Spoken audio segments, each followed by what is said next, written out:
Baik hadirin kami silakan untuk duduk kembali. Ya, sebentar. NPI Kepri. Ini kita harus lebih semangatnya.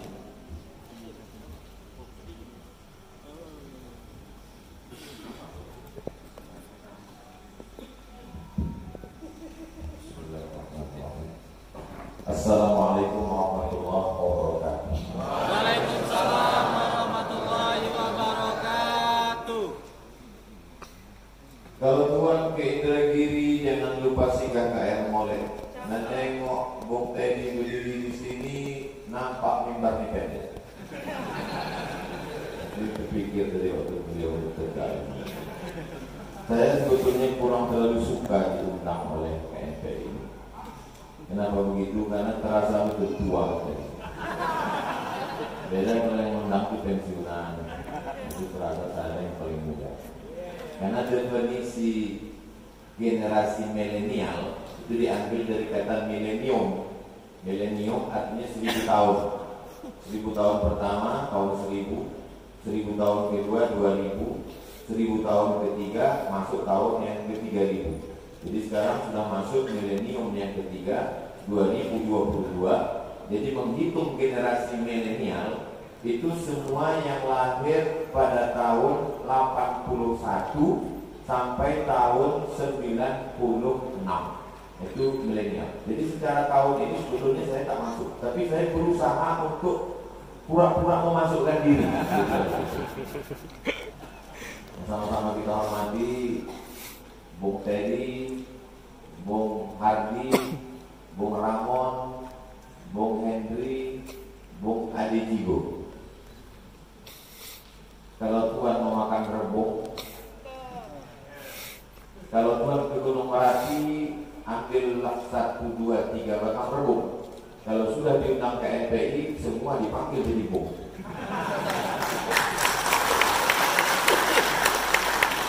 Kali jumpa jadi Ustaz Ramon, lalu kemudian jumpa Bang Hardi. Kalau sudah masuk ke sini, mau tak mau, silap-silap saya pun dipanggil juga Bung Soman. Alhamdulillah masih bisa bersilaturahim dengan KNPI. Kita dapat kesimpulan satu persatu buat Tuhan jemputan majelis yang besar tadi kau gelar yang kecil tak disebut nama. Insya Allah semuanya dimuliakan Allah Subhanahu wa Ta'ala. Ya Rabbal Alamin. Allahumma shalli ala Sayyidina Muhammad wa ala ali Sayyidina Muhammad. Jadi bercerita tentang anak muda generasi milenial itu memang agak berbeda kalau ceramah di depan orang tua. Kenapa? Karena sebetulnya kita ini tak pernah tua. Nanti kalian yang muda-muda ketika seusia saya itu nanti baru bisa merasakan apa yang saya katakan sekarang. Oh betul Ustaz Komar. Kita ini memang orang tua itu tidak pernah merasa dirinya tua. Itu makanya banyak terjadi kenakalan orang. Orang tua sebetulnya mau buat nakal, cuma tak sanggup. Nafsu besar tenaga kurang. Dimakanlah biar gerak. Mati lokalisasi. Nah, mencekap 70 di sini yang pesawat meletup. Saking groginya saya dengar anak-anak muda ini sampai lupa menyapa Pak Kadis. Padahal duduk di sebelah. Kata Pak Kadis, Ustaz Somad, itu tulisan desa itu apa? Desa itu singkatan dari yang diklub itu Spenelo Apokon Barat Naik. Sampai ke Indonesia jadi kampung.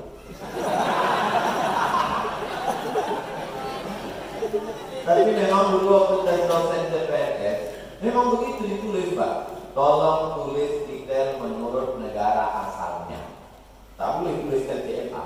Tapi karena saya ditanya orang apa desanya tadi dari tulisan Ustaz Somad LCMA. Sesuai pula. LC sebelah kiri, MA sebelah kanan. LCMA lagi cemas mencari anak kan. Dulu waktu awak sebelum berbini tak pernah guna PNP. Sekarang sudah beranak, jumpa pula sama anak kan. Itu namanya takdir buruk. Yang takdir baik itu kalian. Lagi muda, lagi ganteng, dekat dengan anak-anak kan.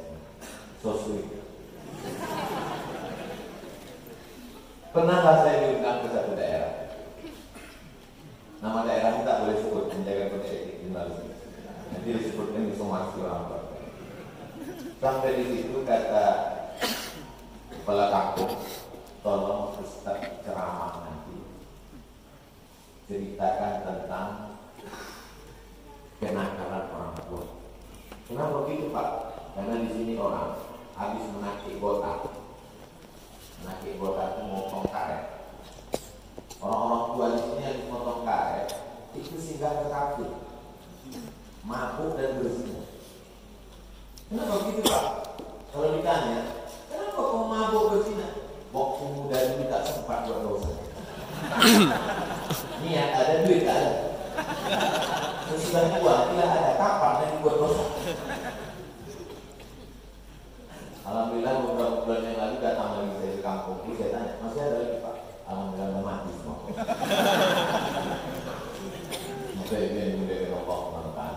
Jadi jangan pernah adik-adik berpikir nanti kalau sudah tua baik, makin tua makin menjadi. Kalau tak kan ada pantun mengatakan tua-tua lagi, makin tua makin gatal. Gatal. Ustaz Somad orang Kepulauan Riau ini Melayu ini kan nasib pantun aja ya. Orang Arab ada juga berpantun. Oh, orang Arab juga berpantun. Ada seorang laki-laki namanya Faiz jatuh cinta sama perempuan namanya Leila. Lalu kemudian orang tua Leila tak setuju. Faiz ini menjadi gila dan dia termasuk anak muda yang sembuh karena didoakan ayahnya di dinding Ka'bah. Begitu kata Syekh Muhammad Mutawalli Syahrawi. Datanglah orang bertanya kepada dia, wahai Faiz, alaila turidu amid dunia wa ma fi qawaya. Itulah hebat selama di KMPI. Setiap 5 menit datang mikrofon baru.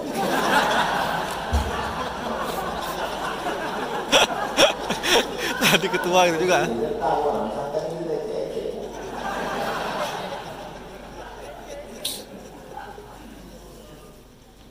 Dunia turidu amid dunia, alaila turidu amid dunia wa ma fi qawaya. Faiz, ya. Kalau kau disuruh memilih antara dua, kau milih Leila atau dunia beserta isi. Berpantunlah dia. Apa kata dia? Lahu baru ni'adiha ahabbu ilayya wa asfali balwa. Debu yang menempel di sendal Leila lebih kucinta daripada dunia beserta isi. Justru pantun-pantun kalimatnya indah itu keluar karena tak jadi begini. Kalau gajian yang keluar anak. Ketika Nabi SAW menghadapi pamannya namanya Abu Thalib, kata Nabi itu sahadat paman ini sudah mau mati. Apa kata pamannya bersama? Orang Arab itu sampai mau mati itu bersama. Apa kata dia menjawab? Laqad alimtu anna dina Muhammadin khairu adyanil bariyah laulal malamah wa hudharil masabbah lawajadkan sam'an lidzalika dini wa. Kalau di tempat lain saya sampaikan saya ini setelah saya terjemahkan baru orang mengambil. Tapi kalau di KMPI itu beda. Belum saya terjemahkan benar. Entah paham dan tidak Allah.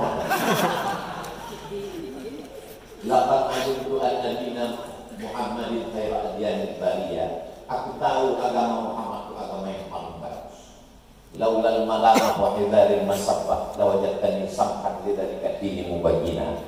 Kalaulah bukan karena takut caci maki dan disumpah serapah, pastilah kau dapati aku menerima agama ini secara terang benderang dan nyata. Jadi kalau cerita tentang masalah pantun berdarah titik, maka sesungguhnya orang Arab paling hebat. Tapi ada yang lebih hebat daripada pantun, itulah dia ayat-ayat Al-Quran. Karena mereka menduga ini adalah syair. Apa kata Allah? Wa ma 'allamnahu syi'ra wa ma yanbaghi lah. Itu bukan syair, tak layak Muhammad bersyair. Akan tetapi itu adalah Yasin wal Qur'anil Hakim innaka laminal mursalin tanzilal azizir rahim. Surat Yasin baca malam ini bagus. Sebetulnya baca Yasin itu tiap malam. Karena saya sanggup tiap malam Jumat. Malam Jumat kita sanggup mati aja lah. Jadi Pak Ustaz, kalau kami muda ini apa yang paling penting? Menemukan titik balik. Ini yang paling penting pertama. Tadi kita dengar dari Bung Ade Jigo, menemukan titik balik. Beliau menemukan titik baliknya ketika kena tsunami. Tsunami itu adalah gelombang pasang yang naik ke darat. Itu baru perempuannya, laki-lakinya Sumanto.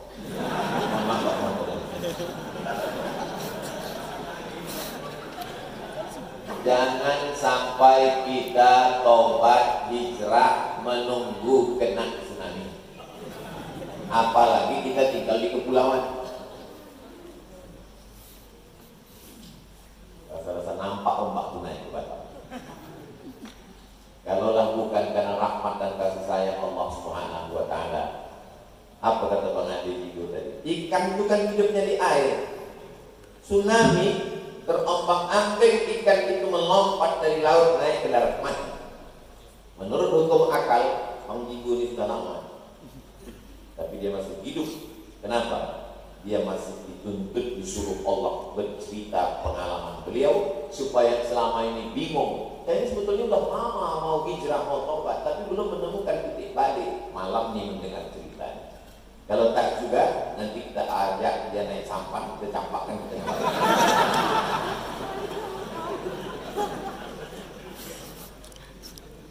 Dulu waktu saya masih rutin ngisi pengajian di Masjid Akramun Nas Pondri Panam, 4 tahun saya ngisi pengajian.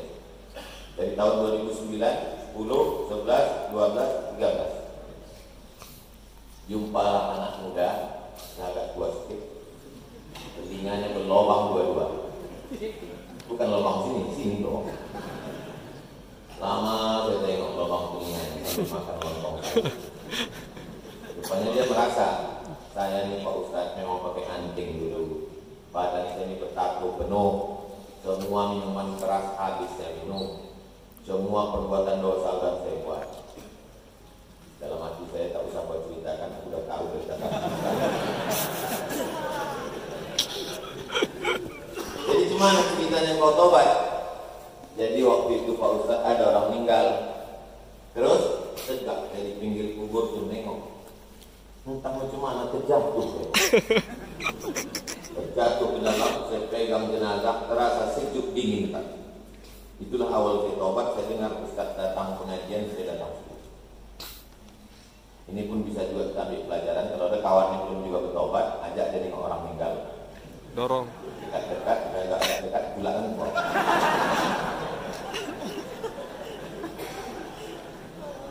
Ustadz Somad, kalau mengajari kasar, tak usah kau ajar kami kasar. Kami ini kasar, Ustadz. Kami datang mau dengar ceramah Ustadz ini mau kelembutan. Salah undang kalian. Aku ini bukan menjadi Ustadz yang lembut. Kalau nyari Ustadz lembut kan dosa bencong. Ini memang udah setelannya begini. Dulu saya pikir waktu pertama pulang menggelegar.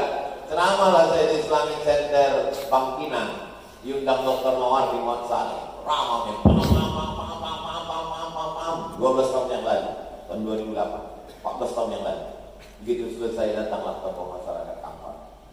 Ustadz Somad, ya Pak, ceramah Ustadz tadi mantap. Syukur kami mendorong. Ya Pak. Cuma pita kasetnya kami kok lambe. Daya tangkap kami sudah dua Pak Ustaz. Cakap Ustaz tadi terlalu cepat, tak bisa kami tangkap. Jadi dalam pikiran saya, waktu itu balik umur 31 tahun. Lahir 1977, pulang ceramah 2008, umur 31 tahun. Bayangan saya, aku bercakap cepat menggelegar ini karena masih muda. Rupanya sekarang sudah tua, makin cepat dan makin menggelegar. Jadi kalau ada orang mengatakan saya nanti berubah sudah tua, tak. Perubahan terjadi ketika menemukan titik balik. Bagaimana titik balik kamu? Saya ini Pak Ustadz pecandu narkoba. Jadi mak saya pergi ke Makkah, diambilnya air zam-zam 1 jerigen. Tawaf dia 7 putaran.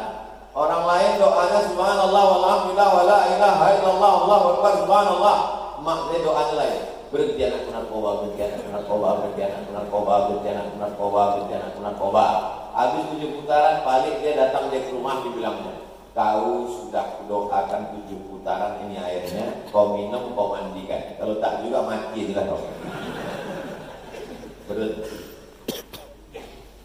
Jadi saya menyampaikan ayat, menyampaikan hadis, dan menyampaikan true story, kisah-kisah nyata bagaimana orang menemukan titik balik dalam hidup. Karena kalau kita tidak menemukan titik balik, kita akan terus berputar. Rumah, tempat kerja, kongko-kongko, mabuk-mabuk, nyanyi-nyanyi, pakau, dugem, duduk sambil gemetar. Besok ulang lagi, dapat duit, kongko-kongko, mabuk, nyanyi, happy metal, R&B, rock, dangdut. Masuk lagi dosa, makan gila anjing gila, pakai lagi ganja, pakai lagi mix max, pakai lagi narkoba, pakai lagi sampai akhirnya kematian dan mati dalam keadaan su'ul khatimah. Jangan menunggu titik balik hanya karena musibah. Jadi memang saya banyak berjumpa dengan anak-anak muda dari Sabang sampai Papua. Itu banyaknya saya ketemu anak muda, bukan karena saya di Batam dia bilang orang Batam. Memang yang pertama kali mengajak saya naik motor ke masjid Baikat Subuhan Batam. Assalamualaikum Ustaz. Masih ingat saya itu 3 tahun yang lalu. Salam. Besok Ustaz subuh jangan naik mobil ke masjid ya. Ya. Nanti kami jemput pakai motor ya. Dalam hati saya, orang ini tak pandai saya naik mobil. Oh disuruh nyampak lah saya bonceng di belakang. Macam buruk mau ngambil kelapa. Kenapa awak duduk di belakang? Dalam hati saya tak pula mematahkan semangat anak muda. Besok Ustaz kami jemput ke hotel ya. Ya. Kami bawa ke Masjid Agung ya. Ya. Begitu sampai ke hotel, mana motor kalian itu? Ini katanya. Pas pula itu yang mau saya naik. Cocok ini dalam hati saya tahu. Tinggal mereka di belakang. Sampai ke masjid selesai. Ustaz Muhammad nanti pulang kita ulang balik. Kenapa? Tak direkam mereka pulang. Padahal itu sudah buat konten. Berkesan saya dengan Batam. Setelah itu baru tepuk tangan nanti belum. Setelah itu barulah biker Subuhan biker lain mengundang bagaimana dulu heroiknya waktu kita naik jembatan Barelang direkam pakai drone dari atas. Tak ada apa-apa di petani. Di mana Ustaz pertama kali? Batam. Jadi memang kita yang pertama kali itu berkesan di kepala kita. Anak-anak muda yang mengundang. KNPI lain itu belakang. Sampai sekarang belum tak mengundang juga.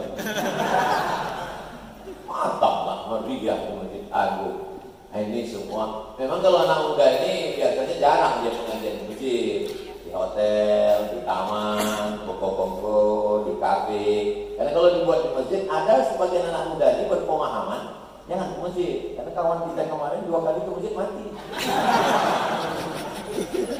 Karena pengurus masjid ini tak pula ramah. Udah tahu anak muda ini takut mati, diletakkan pula dekat pintu tukeran dagangan. Yang kejar ini bukan manusia biasa, tapi manusia utusan Allah. Akhirnya dia bersyahadat. Berapa banyak orang yang dari rumah ingin berniat buat dosa, tapi justru buat amal soleh di tengah jalan. Berapa banyak orang yang dari rumah ingin niat buat baik, sampai di kantornya dia buat korupsi, dia bukan makan haram. Jadi dia nyampe. Paling tidak taknya di malam itu, malam besok juga kan. Jadi jamaah sekalian yang dimuliakan Allah SWT, yang pertama yang paling penting adalah menemukan titik. Itu filosofi dari tawaf. Makanya titik balik dalam tawaf itu adalah Hajar Aswad. Putar 1 putaran, 2 putaran, 3 putaran, menemukan titik berhenti di Hajar Aswad. Dan kita masing-masing menemukan titik balik. Kalau dibuatlah, bisa dijadikan buku nanti, judulnya titik Isinya cerita orang-orang yang menemukan titik balik. Tentu titik balik yang pertama, bom ADC. Titik balik. Yang lain titik balik. Kalau Ustaz Somad, bagaimana titik baliknya? Saya tak ada titik balik. Karena memang saya di antara 7. Emak saya adik-beradik 10 orang, yang hidup 7, 3 meninggal kecil, cucu-cucu atuk saya ini lebih kurang 40 orang. Kata atuk saya, cucuku yang 1 ini jangan sekolah umum. Maka saya tak sekolah SD.